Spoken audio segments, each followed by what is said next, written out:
Anda kembali bersama kami di iNews Pagi, pemirsa. Seorang penumpang KRL warga negara asing cekcok dengan petugas di stasiun Gondangdia, Kamis malam. Ya, pasalnya penumpang tersebut menolak ketika diingatkan menggunakan masker.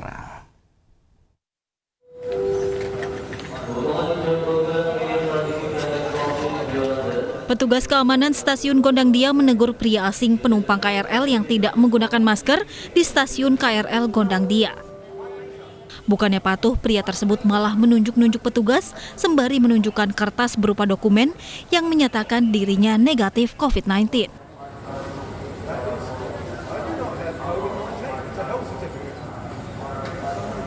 Meski demikian, petugas tetap meminta untuk taat aturan.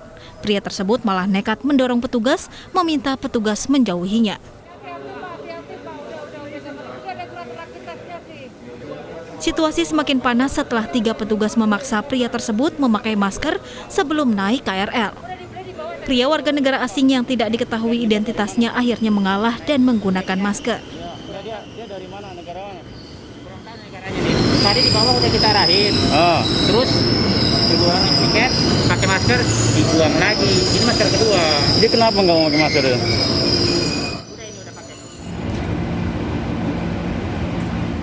Di dalam gerbong KRL, pria WNA tersebut kembali adu mulut dengan petugas yang mengingatkannya untuk memakai masker.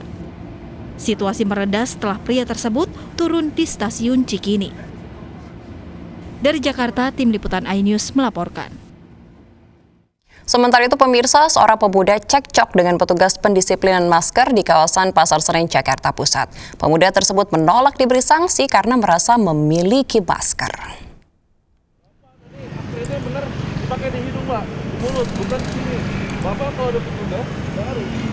Perdebatan antara petugas dan pelanggar terjadi saat pendisiplinan masker di kawasan Pasar Senen, Jakarta Pusat. Pelanggar menolak diberi sanksi karena mengaku memakai masker dengan benar. Dia beralih dan berdalih tengah merokok ketika dihentikan oleh petugas.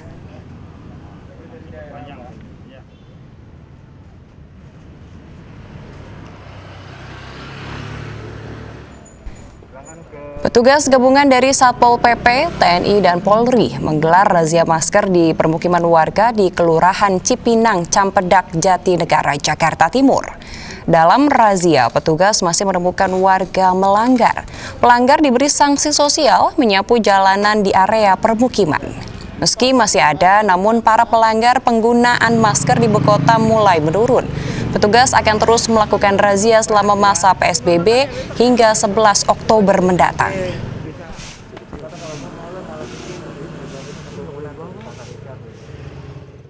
Menteri Agama Fahrul Razi dinyatakan sembuh dari COVID-19 dan diizinkan pulang. Fahrul Razi dirawat di Rumah Sakit Bunda Menteng Jakarta Pusat sejak 20 September.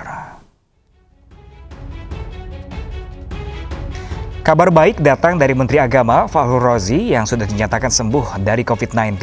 Kabar kesembuhan Menteri Agama disampaikan staf khususnya Kevin Haikal di Jakarta. Menurut Kevin, Menteri Agama Fahrul Razi saat ini masih menjalani proses pemulihan di rumah hingga beberapa hari ke depan. Tugas-tugas di Kementerian Agama masih dijalankan Wakil Menteri Agama dan para pejabat eselon 1. Sekarang beliau sudah dinyatakan negatif COVID, namun masih memilih opsi untuk beristirahat di rumah, mencegah agar tidak ada peluang-peluang terpapar lebih lanjut.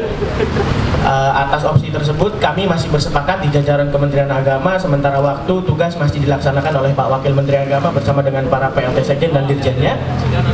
Terkait lebih lanjut, kapan beliau akan mulai masuk kantor, kami masih menanti arahan lanjutan dari dokter. Yang jelas sekarang posisi beliau sudah sembuh, beliau masih pemulihan lebih lanjut agar beliau kuat dan tidak ada potensi terpapar lebih lanjut. Demikian, terima kasih. Wassalamualaikum. Penyidik Polda Jawa Tengah menyerahkan berkas acara pemeriksaan kasus dangdutan Wakil Ketua DPRD Kota Tegal ke Kejaksaan Tinggi Jawa Tengah. Wakil Ketua DPRD Kota Tegal sudah ditetapkan menjadi tersangka dan terancam hukuman 1 tahun penjara.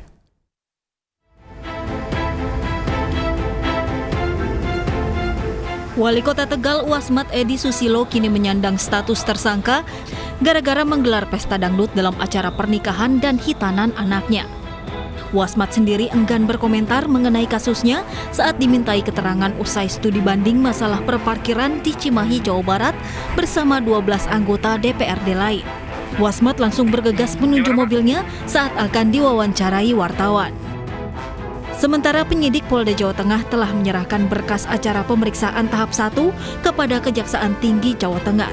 Bukti-bukti pelanggaran Wasmat akan diserahkan pada tahap kedua setelah berkas dinyatakan P21. Wasmat sendiri sudah meminta maaf atas kesalahannya menggelar konser dangdut. Setahun sebelumnya sudah merencanakan sebelum ada COVID. Kemudian kami rencanakan bulan September ini ya. Kemudian kami mencoba melakukan perizinan mulai dari RT, RW, kemudian kelurahan, kemudian ke Polsek Tegal Selatan, termasuk mengetahui Koramil Tegal Selatan. Dan itu lolos, Mas. Izin turun sehingga undangan yang sudah saya siapkan kami sebar. Dalam dangdutan di tengah pandemi, Wasmat dijerat dengan pasal 93 Undang-Undang Nomor 6 Tahun 2018 tentang kekarantinaan kesehatan dengan ancaman hukuman 1 tahun penjara dan denda 100 juta rupiah. Tim Liputan iNews melaporkan. Kementerian Koperasi dan UKM memastikan bantuan langsung tunai atau bantuan presiden produktif untuk usaha mikro yang terdampak pandemi COVID-19 akan diperpanjang hingga tahun 2021 mendatang.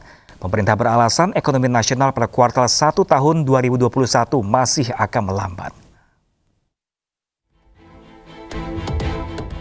Pemerintah terus menggenjot penyerapan dana bantuan langsung kepada 12 juta usaha mikro kecil dan menengah sebesar 2,4 juta rupiah untuk membantu modal usaha mikro kecil dan menengah dalam menghadapi dampak ekonomi akibat pandemi COVID-19. Menteri Koperasi dan UKM Teten Mas Duki menyebutkan kementerian telah mengusulkan untuk memperpanjang banpres produktif hingga akhir 2021.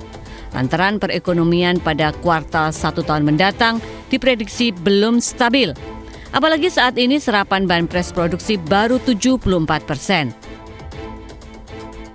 Nah, selain itu dari sisi demand, karena kita menyadari bahwa saat ini daya beli masyarakat sudah turun, yang masih kuat adalah belanja pemerintah dan BUMN. Karena itu sudah ada perintah dari Presiden agar belanja kementerian dan lembaga memprioritaskan produk koperasi dan UMKM. Presiden Joko Widodo terus menggenjot penyerahan bantuan bagi para pelaku UMKM kepada para pedagang berupa bantuan modal kerja sebesar 2,4 juta rupiah per usaha. Bantuan diharapkan dapat membantu para pedagang bertahan di tengah pandemi. Dari Jakarta, Ade Firmansyah, iNews melaporkan. Ya, pemirsa, Panglima TNI dan Kapolri adalah ujung tombak penerapan protokol kesehatan COVID-19. Terkenal sebagai sosok yang tegas dan disiplin, Panglima TNI Marsikal Hadi Cahyanto dan Kapolri Jenderal Idam Aziz memberikan banyak kontribusi terhadap upaya penanganan wabah COVID-19 di Indonesia.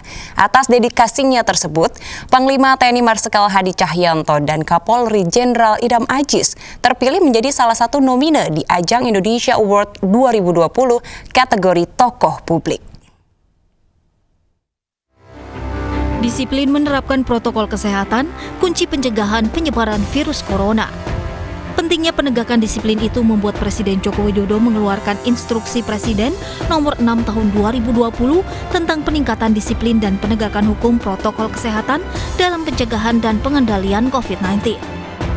Selama pandemi COVID-19, dua institusi di bawah kepemimpinan Marskal TNI Hadi Cahyanto dan Jenderal Polisi Idam Aziz tidak hanya mendisiplinkan warga menggunakan masker dan menegakkan protokol kesehatan.